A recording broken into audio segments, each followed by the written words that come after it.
everybody. I'm super excited to be with you today. I'm going to go ahead and share my screen and we can get started. I am Sarah Day, and I'm going to be presenting on piecing together the past tools and techniques for African American genealogy. I'm super excited to speak on this topic and hope you all enjoy it as well. Okay, so just a couple of things. The objectives that I wanted to cover today, I want to provide you with a foundational knowledge of the historical context and the resources you want to turn to first to use for this research of African Americans. I want to provide an overview of the key resources and records you want to turn to. I want to identify and provide resources to overcome a lot of the research barriers and challenges within this specific demographic and type of research, and then also demonstrate how the field is changing and provide hope for future research. African American research is becoming a lot more possible than it was even 5 or 10 years ago, and I want to show you a couple of those things. Okay, so a couple of the challenges to the research. First is what is commonly known as the 1870 wall.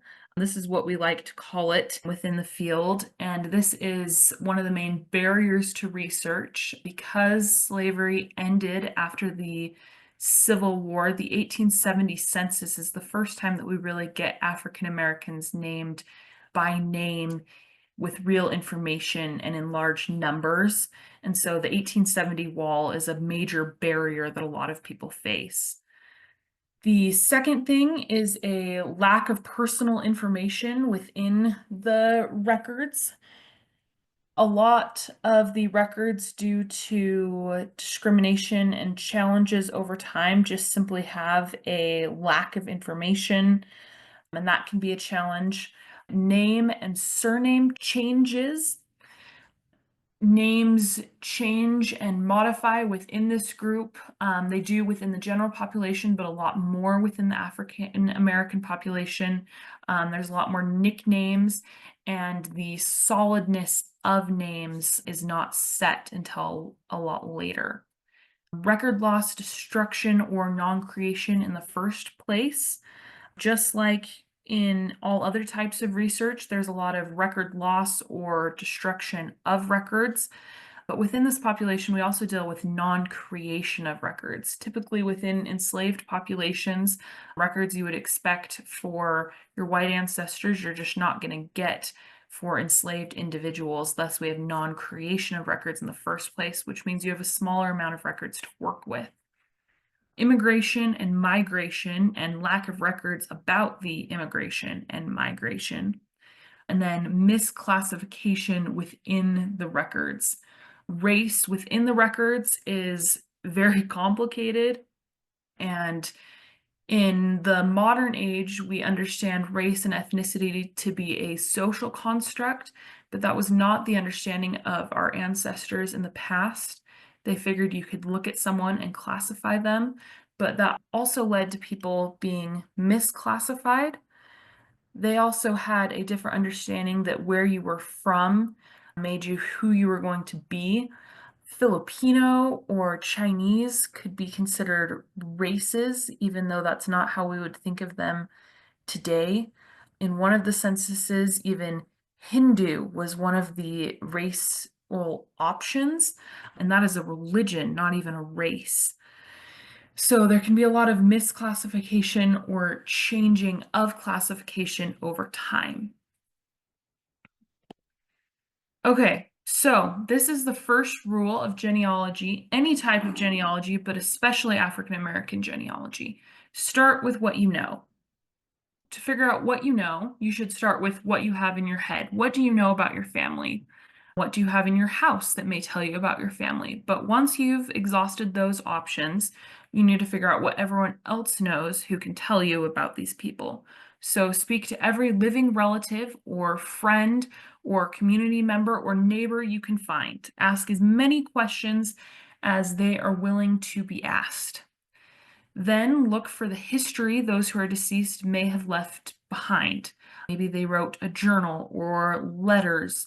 Maybe they left notes or a cookbook. Any information could be crucial or critical or at least story building information about those from the past. If you can't find your family, start looking around in the community.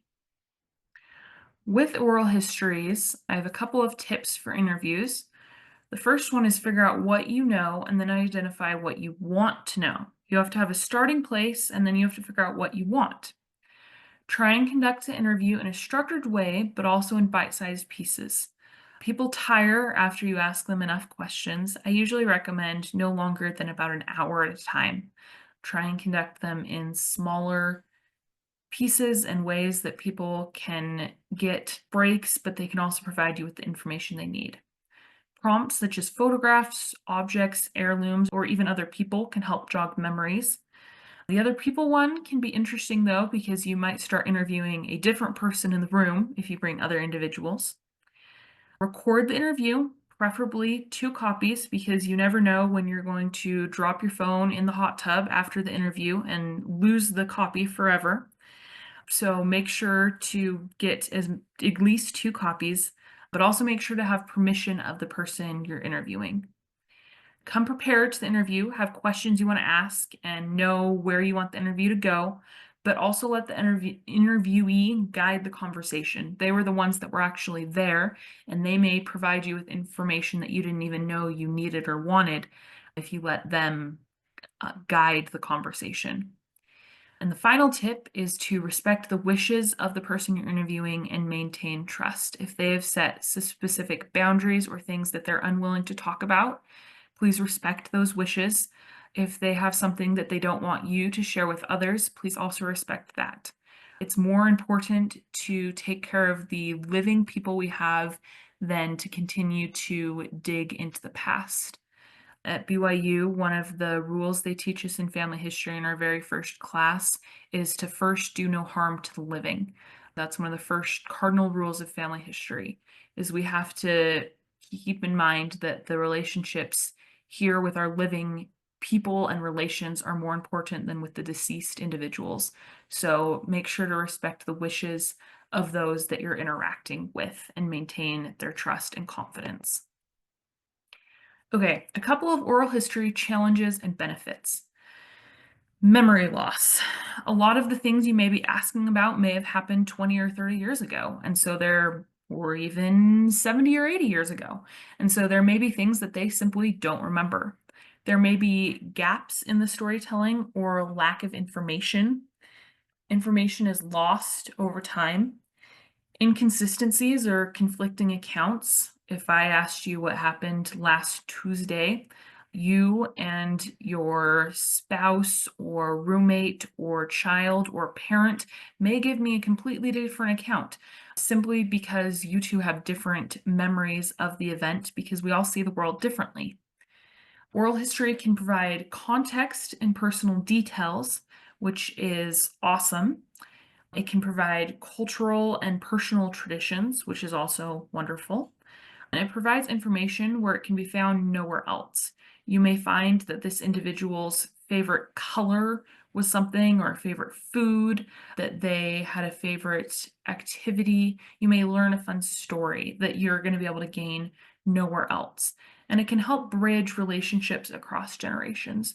Storytelling is one of the greatest ways to connect people across generations, and oral histories is one of the greatest ways to do this. Okay, so now that I've told you about these oral histories, the absolute best way to get oral histories is to find people that actually knew the people involved. So if you still have a great Aunt Martha that knew your great grandparents, go talk to great Aunt Martha. If you have a second cousin that may have gotten different stories than you got, go talk to that second cousin. Start with the people that knew the person and work your way from there. But if you want to dive in deeper or get to farther back generations, or if you are unable to speak to your specific family members, then here are a couple of resources I would suggest. First off, just Google what you want. Talk about getting an oral history for a specific location or a specific person during a specific age. During the New Deal era, the WPA, the Works Progress Administration, conducted a project called the Slave Narrative Project, where they interviewed formerly enslaved individuals and wrote down many of their life stories. These are currently housed in the Library of Congress and the National Archives. The Library of Congress also has a Voice Remembering Slavery, Freed People Tell Their Stories collection on their website. The University of North Carolina at Asheville Special Collections has a collection of these, documenting the American South, North American slave narratives, and first-person narratives of the American South. Has a collection of oral histories. The Columbia University Library has a collection titled African American Studies Oral Histories. The Smithsonian National Museum of African American History and Culture has an oral histories initiative. It even conducts oral histories to this day and is continuing to conduct oral histories to try and better build the African American history story. Duke University has a Behind the Veil oral history program collection, and the Rubenstein Library and more. They had a whole list of oral history projects. The University of Texas has an African and African Diaspora Studies oral histories project. The University of Southern California, USC, has an African American oral history projects program. This was just a short list of ones that are available. Typically, it is universities or highly organized museums or even historical societies that hold these oral histories. So start reaching out and see what they may have. Keep in mind that their collections tend to not correspond to the geographical area that they are in now. So, for example, Duke University does not just correspond to its campus or even its city, it corresponds to the entire country. So you may have to reach out to multiple institutions before you find the place you are looking for. So now let's get into the research. Now that you've conducted the oral histories and started to gain better context, you want to dig into the records. So, census records. The very first United States Census was conducted in 1790. In 1850 was when you started to get a listing of everyone's names rather than just the head of household. So if you are dealing with free African Americans, they will be listed by name in the 1850 census. 1870 is the first census after slavery, and so we'll enlist formerly enslaved individuals by name. 1880 is the first census that lists relationships. And so before then, you have to infer what the relationships of those are in the household. 1880 states them implicitly. And 1960 is actually the first census where it allows the people listed on the census to self-identify their race. Before then, the census taker or enumerator would come and identify the race of the individuals that he or she was taking the census of. So race is somewhat complicated within the United States Census. In 1790, it only included white males, white females, and all other free persons, and then enslaved individuals. Later, it would include a category for free African Americans. Later in the history of the census, it would also start to include categories for something called mulatto, no longer an appropriate term to use, but it was a term in use at the time, and it was someone of mixed race. The 1890 census, which most of it has been burned, also included additional categories, including quadroon and octoroon. These were more specific terms, again, not currently culturally appropriate or acceptable. Quadroon meant 1/4 African descent, octoroon meant 1/8. So the racial history has been somewhat complicated, and the racial categories have not always been clear. Individuals may move in between racial categories over the course of their lives. I have been researching a woman who was born to a Black father and a white mother. She is listed as Black the first two censuses of her life. She is listed as mulatto the next two. The last 4 censuses of her life, she is actually listed as white. She was able to pass as white. So racial categories are not set and can change over time. They can give you a good clue, but they are not definites. Even individuals who were formerly enslaved may be listed as white at some point in their lives. So we now make it to using the census. Let's talk about the easier censuses to use, i.e. post-1870. Families are listed together, formerly enslaved individuals, on 1870 for the very first time. They may have different surnames or relationships in 1870 and 1880. Many of this was still very complicated, very unclear. Family is a somewhat complicated term under the enslavement system, as families could be broken apart so easily. And so families tended to form among people who lived together, even if they were not biologically related. One of my main tips for post-1870 is to start looking at the neighbors. This may help you identify former enslavers or former other individuals who were enslaved, which can help trace your family back further in time. Post-1870, use the census as you would with any other family you would be researching. They should be listed just as any other family, and so you can use it in very similar ways. Pre-1870, if they were free blacks, they should be listed just as a white individual would. I use the word should because we dealt with a large amount of racism in our past and even today. And so sometimes they were not listed as they should have been. They may have been missed, or they may have not been filled out properly. This did not even just include blacks, it included other groups. I was looking at an 1870 census in Montana earlier this week. It was only 7 pages for this town. 4 of the pages did not include names. It only included Chinaman and male and the birthplace. The enumerator had skipped trying to get an actual name or an age for these individuals. While we tend not to do this with the Black individuals within our communities, it is possible that they may have been skipped or not enumerated correctly. Just keep that in mind.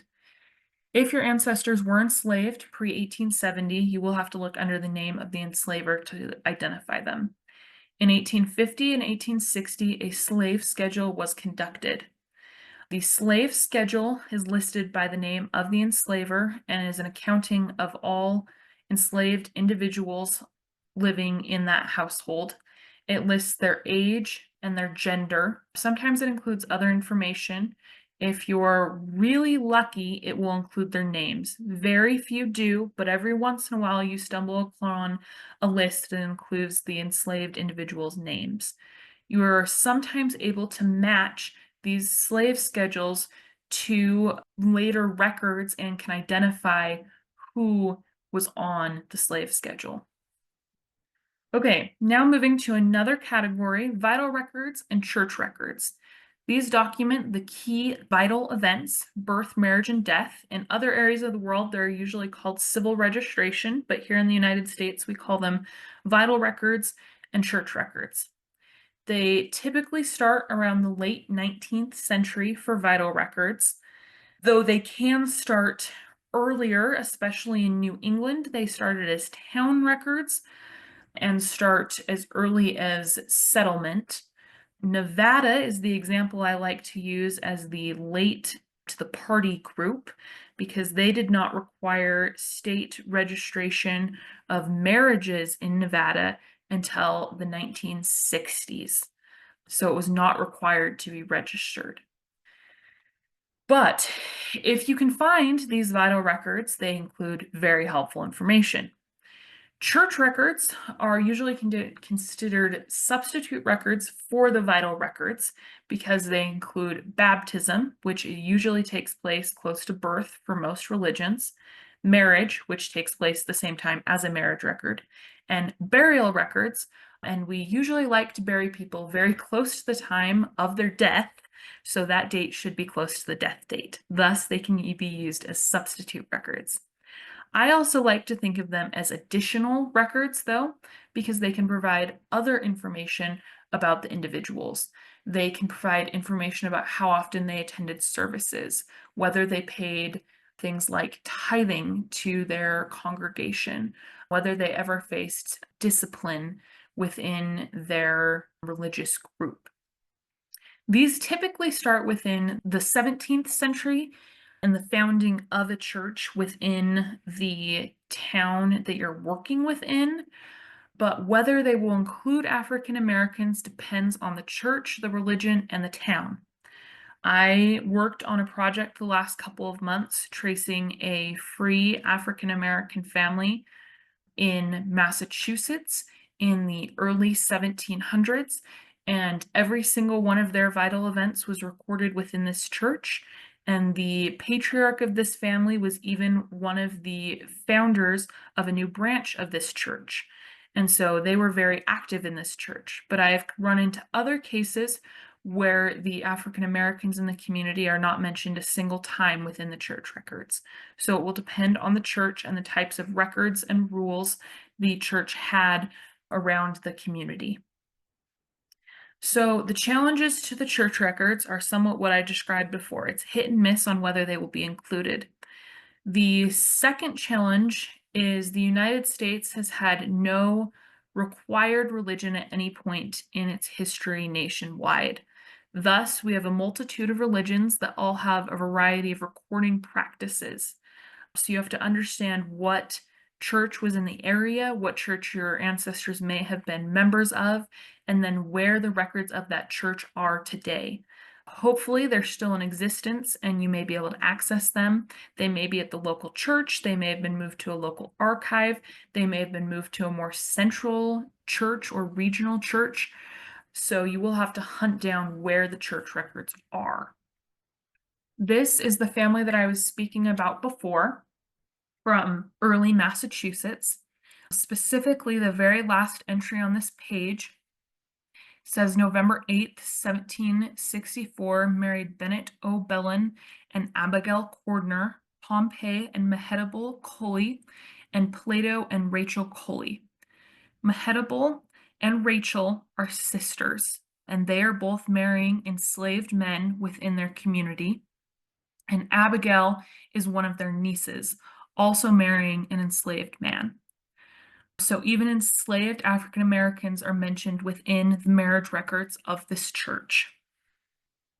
Now we make it to military records. These are actually really cool. African Americans have been involved in every major armed conflict within the United States history, starting with the Revolutionary War. They fought on both sides of the Revolutionary War. This is a piece of history that we don't typically talk about, but they did serve on both sides, and so there can be records that survive. If they fought for the Americans, their records may or may not have survived. During the War of 1812, the capital was burned by the British, and most of the records were burned in the burning. And so many of the records of the Revolution are actually lost. Many of the War of 1812 records are also lost for the same reason, so you may or may not be able to find them listed in these records. The Civil War is quite cool because they actually got their own regiment, the United States Colored Troops, the USCT, that has its own regimental histories and includes its own set of records. Many African Americans joined this regiment. Additionally, there are stories, and I have researched personally a couple of individuals who were Black and they ended up joining a white regiment either in their hometown if they could get away with it there, or if they could not, they would go to a far enough away area where no one knew them, but they were light enough in skin tone that they could pass as white, and they would fight there. But the records of this are very rich, and the USCT troops have the same records as any white individual who fought in this war. They have service records and pension records. The Spanish-American War is a little less well known, but took place at the end of the 1800s and generated records just like any other war. It involves service records and pension records. World War I and World War II include draft cards along with the other types of records. And then we have Korea, Vietnam, and more modern conflicts. If you're looking for more modern records, most of them are still protected by federal privacy laws. But if you are early enough, more Korea and Vietnam, and then World War I and World War II, there has been a recent development, and you can go to the Reclaim the Records website and request files that have been previously unavailable to the public. As of about a month ago, they were made available through this website. I would highly recommend going and checking it out. I went and requested about 10 of my ancestors' records that I had never been able to access before. I would also recommend going and looking at unit and regimental histories. Even if you can't get details about your specific ancestor, you can gain context about what their unit did, what battles they may have fought in, and the people they were surrounded with. With the military records, African Americans were able to apply for pensions, just like all other service members. I was able to request a couple of pension records, and they were really amazing to get to read through. Pension files can be hundreds of pages long. I requested one for one of my ancestors, and it totaled about 500 pages, and I am still making my way through that document, as many people who had to file the pension records had to provide proof that they served and they were who they said they were, especially if it's a widow's pension. They had to provide proof of marriage, which typically included sworn statements and affidavits from friends and family members. And so you can get really rich information out of these records. Next up is newspaper records. Newspaper records are really awesome and can include a lot of information that I think we typically don't think of. I do have one warning before you dive into the newspaper records. In the past, people were a lot more willing to put things in newspapers that we typically would not put in newspapers today, and they were willing to be a lot more gory. You will get graphic details of murders or of crimes or of accidents. So just keep that in mind when you are reading through the newspapers. There will be details that are not comfortable to read. Okay, so newspapers, the most common use of a newspaper, I think, is for the obituaries. Obituaries can be wonderful because they are usually written by someone who knows the person really well, and it gives a life sketch of the individual. It provides information about their birth and their death and their marriage, things they engaged in while they were in life, where they were employed, any military service, where they worked, who they married, how many children they had, and then it usually lists survivors, which can be really helpful to figure out what their wife's name was and what all of their children's names were. Obituaries can be especially helpful with more modern research because it can give you information that's otherwise more private and harder to come across. The other thing with newspapers is people used to put a lot more information within the newspaper, so you'll get a lot more community announcements and news. It was kind of their version of Facebook. So they would say, so and so is going to visit her sister in this town, or so and so is going on vacation this week. And so it can really help you build the story of the individual, which can be really impactful. The other uses of newspapers are to get the events that are going on within the town. They'll report on natural disasters, they'll report on fires, they'll report on big community events or festivals.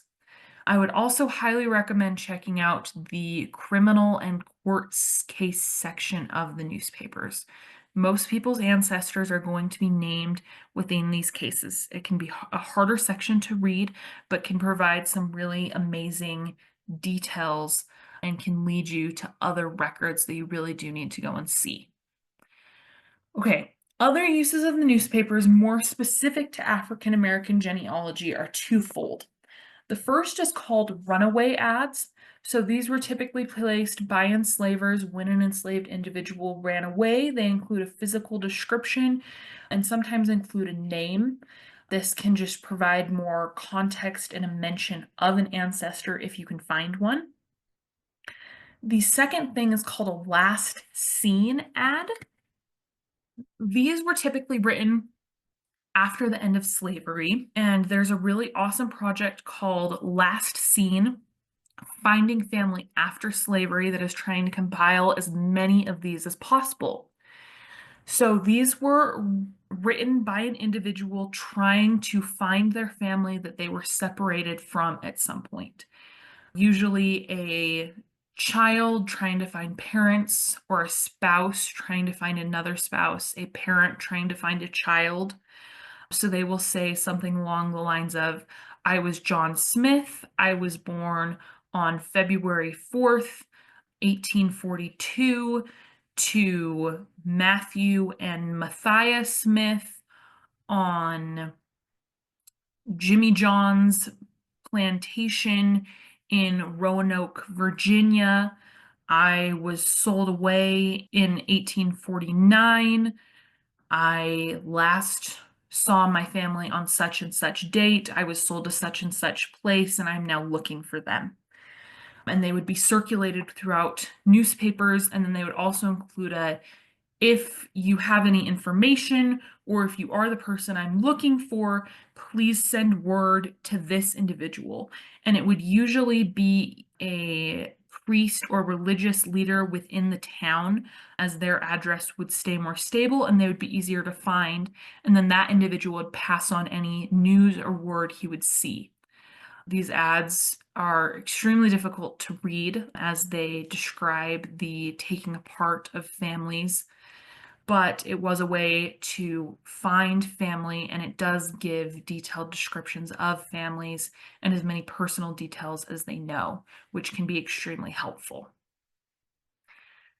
I next want to tell you about the Freedmen's Bureau and the Freedmen's Bank.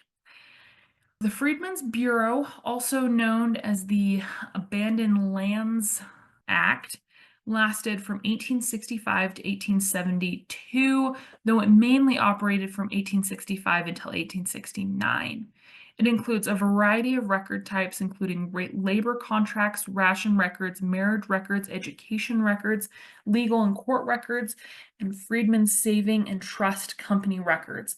The Freedmen Saving and Trust Company records are what we now know as the Freedmen's Bank records.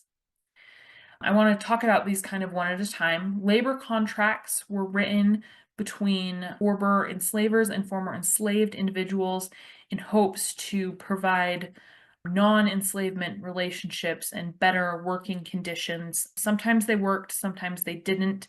They traditionally led to more sharecropping styles of work. Ration records are providing medicine and food and housing to individuals who needed it in communities that were dealing with the war damage. Marriage records are super helpful if you can find them.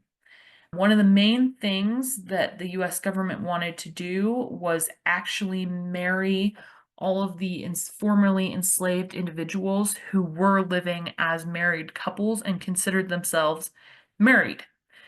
So they went through and they would marry them, but this typically included getting affidavits from as many individuals as possible, testifying of an earlier marriage date that they could solidify, and they would then have a second, more official marriage date, but they would have an earlier first marriage date with the affidavits, as I had before said, which can provide very helpful details and information about the individual.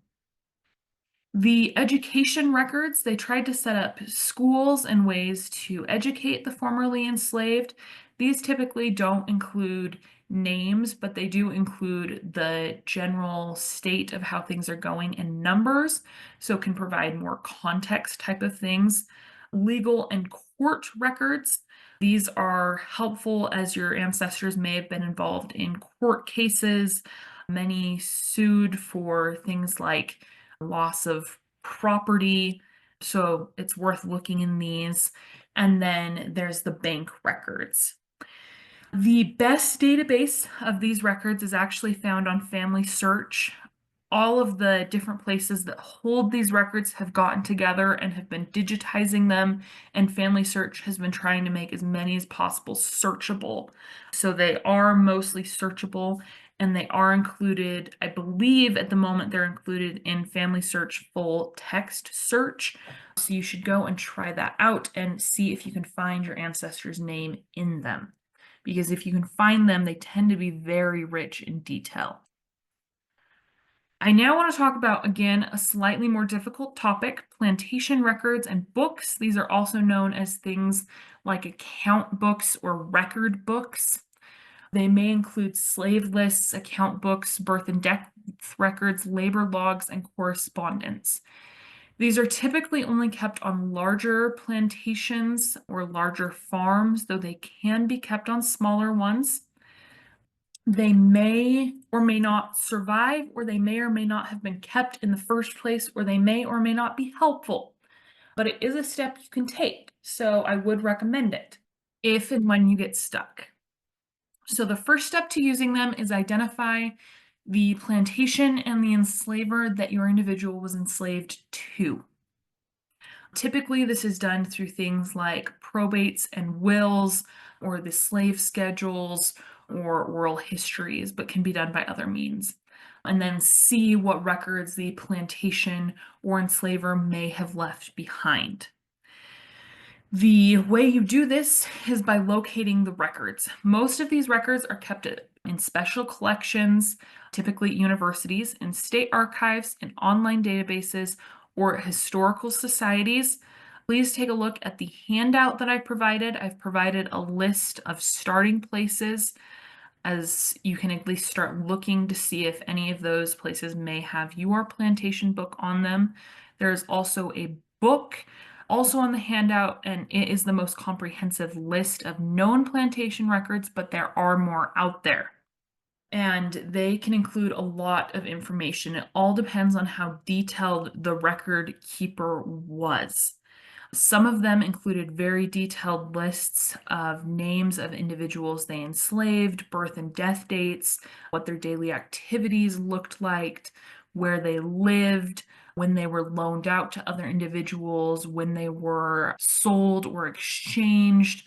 They can include very detailed information, or they can include close to no information at all.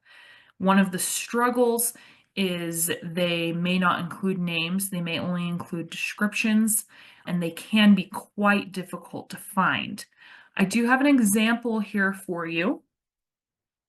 This is a more famous example, as this is George Washington, the George Washington who was the first president of the United States. This is a 1799 list from one of his account books. It goes on for another 4 pages, but lists all of his enslaved individuals by name and where they are living, and then who they are related to. You'll notice here up on the very first line, we have Nat, and then it lists his wife, Lucy.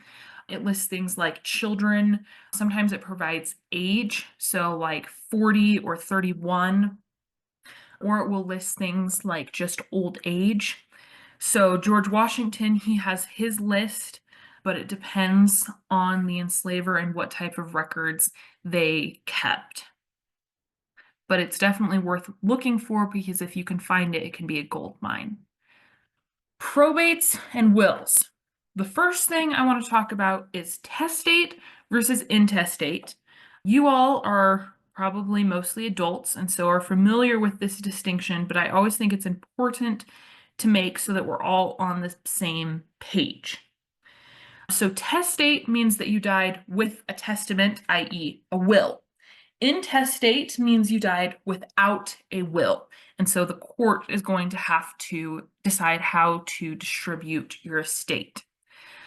Testate cases can be very helpful because it's a will written by the individual, and so it's in their own words. It explains what they think is important, and it lists their family members.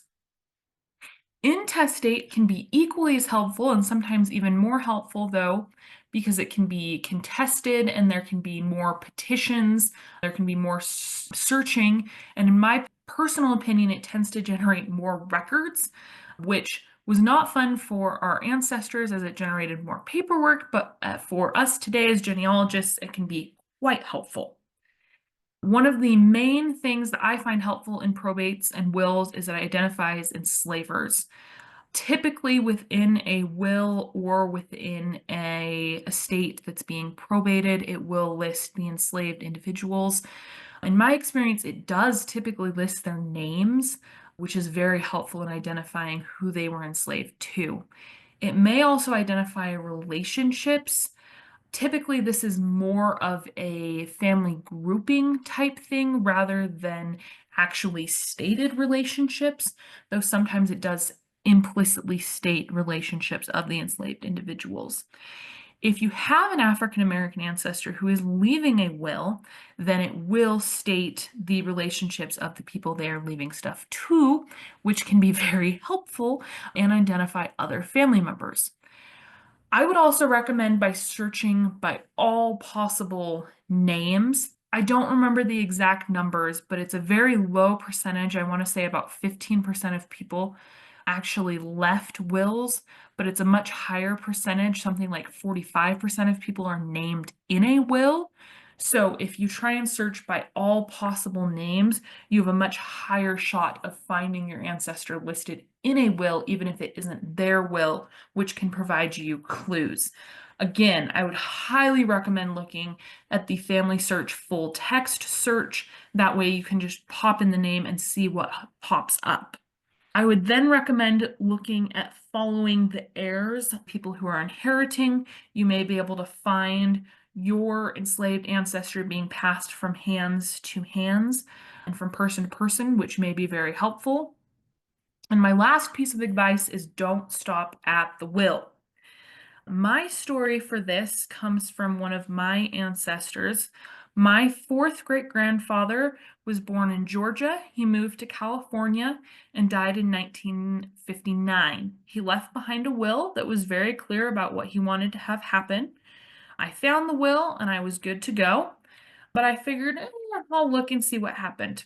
I was very happy I did because it ended up generating about a 25-page court case a year and a half later because his wife was remarried and the new husband wanted a portion of the estate. If I had not looked for the court case, I wouldn't have ever found it, which is why I recommend never just stopping at the will. See if there's another court case or when the will gets probated, what happens, because you may find more than you thought you would. This right here is an example of a will from 1769. I'm gonna try and go in, yep, right here. Right here, this line, the Negro man Pompey. I showed you the family earlier that I was working on in the early 1700s and the marriage record of Mehetabel and Pompey. This is the same Pompey. His enslaver is writing his will and he lists Pompey in his will. So always go and look at the will because it may provide you with more details and it may give you information about what happened to the individual next. Also, look for your African Americans who may have left wills. The free father of Mehetabel left behind a will in which he lists his wife and his children. He also lists a couple of white individuals that I've been able to identify their relationship to him and has provided a couple of other avenues for research for me. So always look at the probate records. Okay, so a couple of suggestions on top resources for African American family history. First is the Ellen County Public Library African American Gateway. Go check it out. The 10 Million Names Project and American Ancestors. This is a new initiative. It's going to be really amazing. They already have so many resources. the Digital Library on American Slavery, the International African American Museum. This is in South Carolina. It's a really awesome place. Slave Voyages is a really amazing website. I highly recommend it. The National Archives has awesome research guides and records. And then Family Search, go check out Full Text Search if you have not used that yet.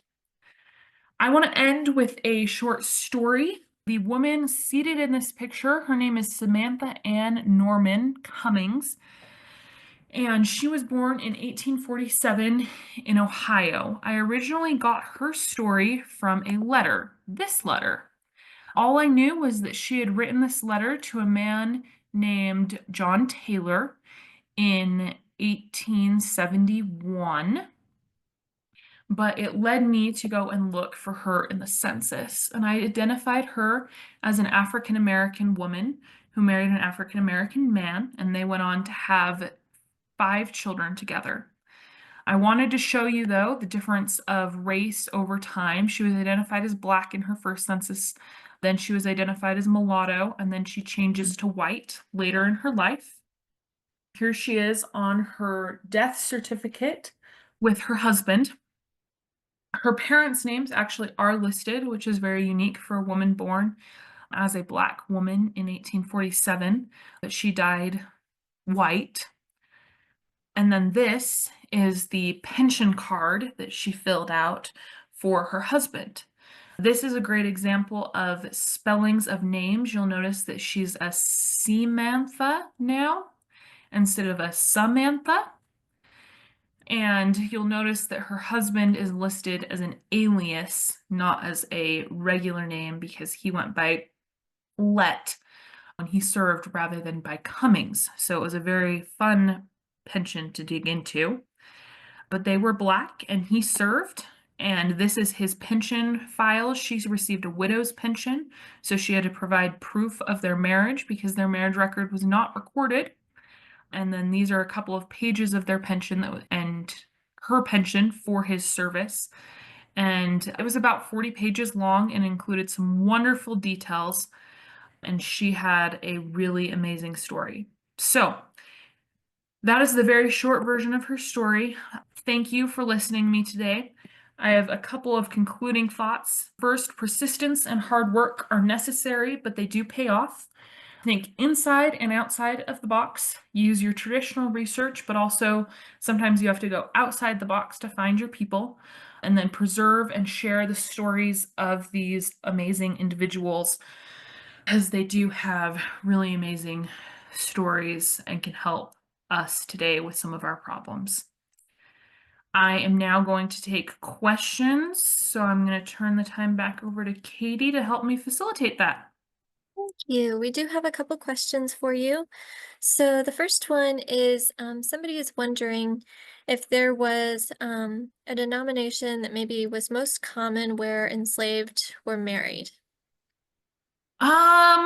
So it kind of depends on the time period and the place, especially within African American denominations, they tended to get married, but I wouldn't say that there was one more than another off the top of my head, but I have not looked into it very deeply, so I do not know.